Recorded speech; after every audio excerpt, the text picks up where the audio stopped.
Hey guys, what's up? Welcome back to the channel. It's Cynicalex, and I had a lot of mixed feelings about what video to make today.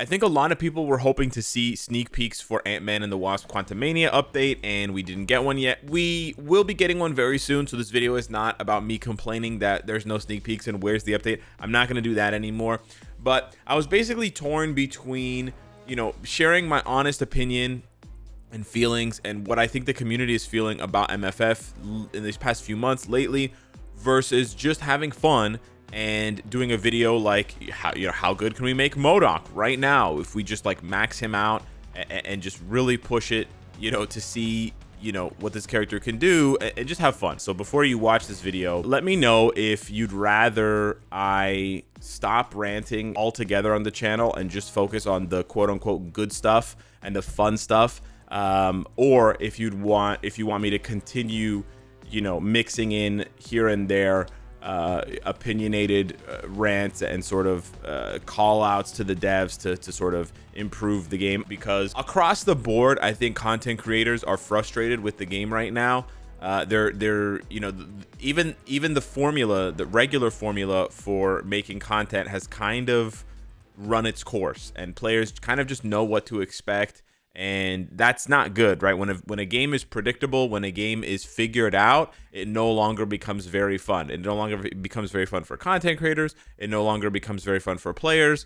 And it no longer becomes that fun for most new players. That's probably a concept that the Netmarble devs have abandoned by this point, trying to attract new players. But I feel like it's still a point of, a possibility. And I feel like they definitely could still increase the number of new players if they just approach the game differently. So what I wanted to start the video off by basically comparing to MFF, right? Because we don't know what we're gonna get, but I believe at this point it's less about the curiosity from previous updates, and that's really what's changed, right? The curiosity from past years. Oh man, what are we going to get, right? And we were so proud, for example, right, that all these other games got however many Eternals. We got 6 Eternals, right? That's so many Eternals, right? We got so many Eternals. We didn't get all 10, sure, like we didn't get, whatever, Fastos and blah, blah, blah, but we got 6 Eternals. Contest of Champions only got 2 or 3 or whatever. Strike Force only got like 1 or 2. We got 6. But that, that feels like ages ago. It really feels like ages ago. And now we're looking at Contest of Champions, and they're going to be getting Cassie Lang. They already have Kang.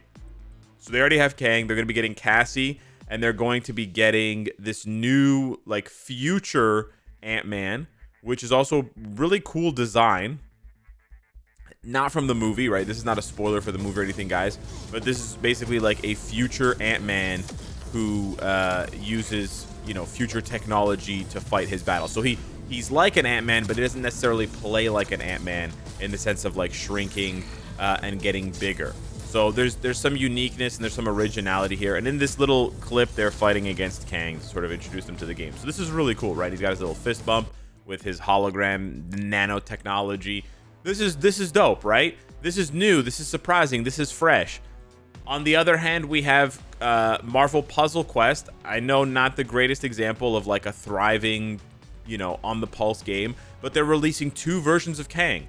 They're releasing this whatever. Maybe they're trying to like gate you behind gate the better one behind gambling, because he's the 5-star version, and the 3-star version that you can get for free is sort of like the OG Kang. But whatever, they're getting 2 Kangs, right?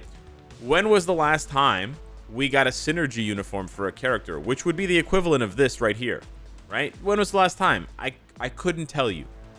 Spider-Man, I guess, at the end of last year, so over a year ago was the last time.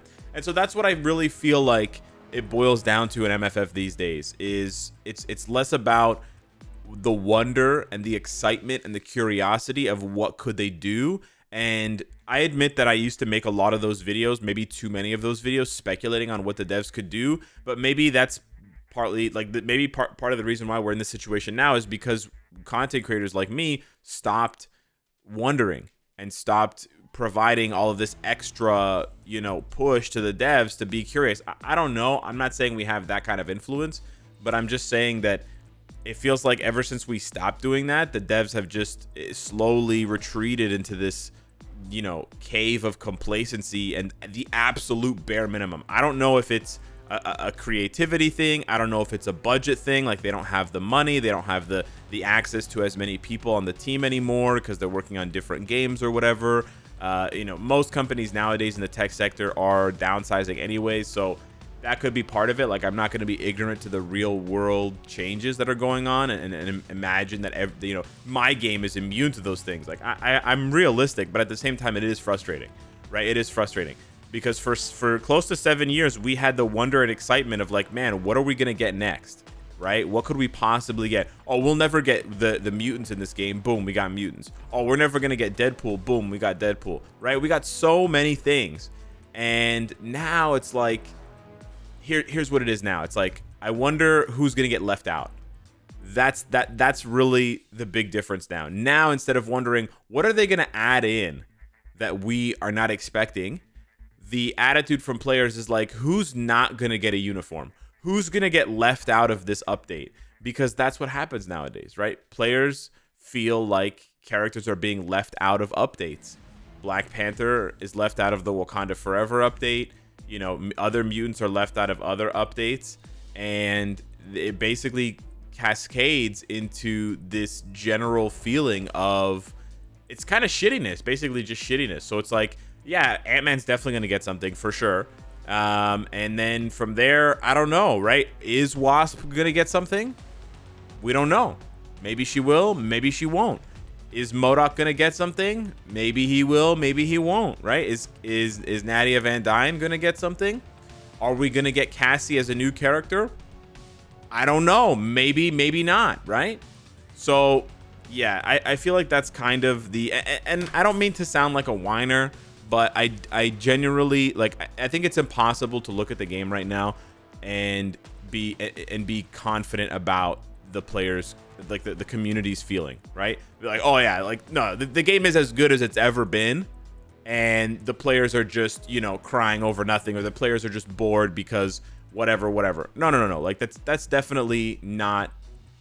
You could say that, but you would be insane. You would sound insane if you said that, and you're just coping hard. Because you don't want to admit that your game is on the decline. I don't have that fear of admitting that MFF is on the decline. I say that not with like a chest full of confidence. I say that more so, you know, with this, like, the somber acceptance of like, every game dies. Every game has its sunset years. Maybe we're in them right now for MFF. Maybe we're not. I don't know that for sure, so I'm not going to say, and there's no point in speculating on that because it's just negativity. But what I can say is that the mood of the player base has definitely shifted. I feel like there's a lot less hope, and there's a lot less hope.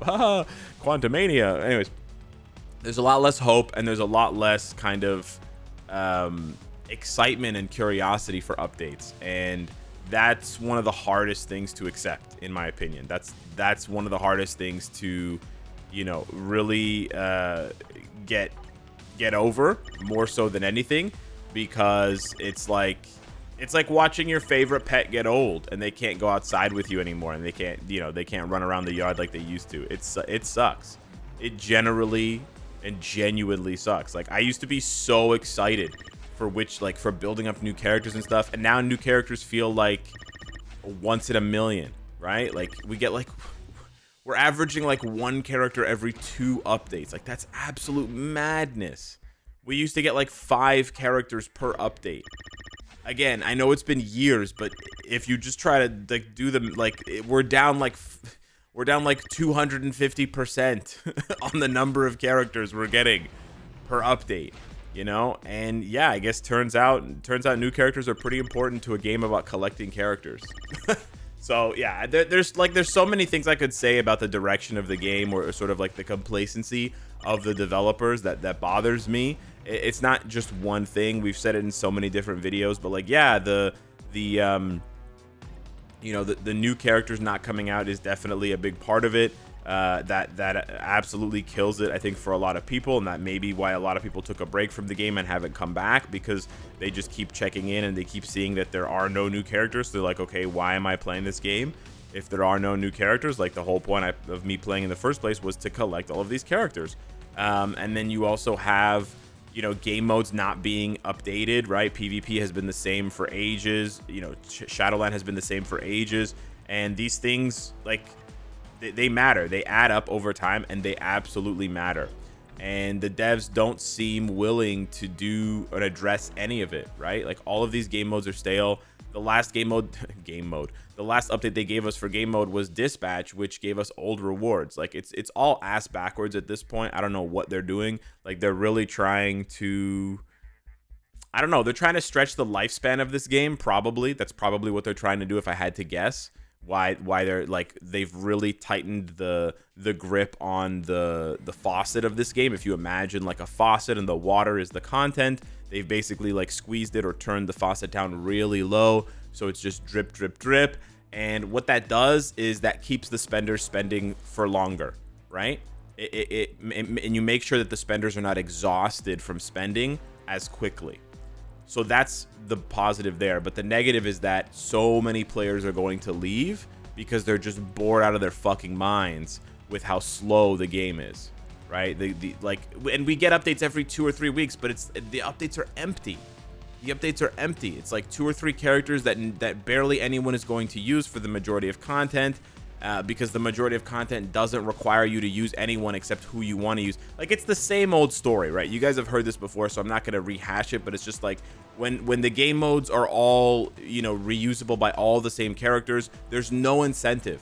There's zero incentive to build your roster out wide, and the game modes to where it is incentivized to build your roster out wide, they're never updated, right? Alliance, Conquest, and Shadowland. Those game modes are never updated. They're never improved upon. They're never whatever. So there's no point to doing that. And so you can literally, and there's players who are really good at this, you can skip half an update half of the updates in a year, and it can have zero effect on your gameplay experience. That should not be possible. You guys should not be, the devs should not be releasing content that doesn't have an impact in the game to make players want to play and want to try out these new things, right? Every new thing they add to the game should have a purpose, like a visible, clear purpose, and we should be able to identify very quickly with very little overlap between other characters where this new piece of content goes, whether it's a uniform or a character or a CTP or whatever. Like, we should be able to figure out, and the key there is with very little overlap. Because the thing about releasing 3 Spider-Verse characters, if you just take the last update, for example, is that there's just way too much overlap between Chasm, Arachnite, and Miles Morales. There's just way too much overlap. They're way too similar. They have some differences, but they're just way too similar. And of course, I'm not even, like, they're way too similar to the main guy, right?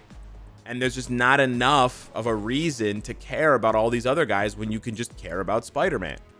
So they're shooting themselves in the foot with the way they've approached the character releases in relationship to the game modes. So yeah, I know this video was supposed to be like half rant, half upgrade MODOK. We kind of got somewhere with MODOK, but yeah, I don't know. What I wanted to leave the video off with was basically asking you guys, and I'll probably put this at the beginning of the video as well. I'm guessing it's the latter, but I don't want to ignorantly assume something and then be wrong about it and sort of, you know, further upset the player base who may already be jaded / disenchanted with the game on some level. So yeah, hit me up in the comments down below. Let me know what you think. Wow, I'm already ranked 300. That's pretty cool. And I'll hit you guys up in the next video with no ranting. Thanks so much for watching. Smash the like button, and I'll see you in the next one. Take care.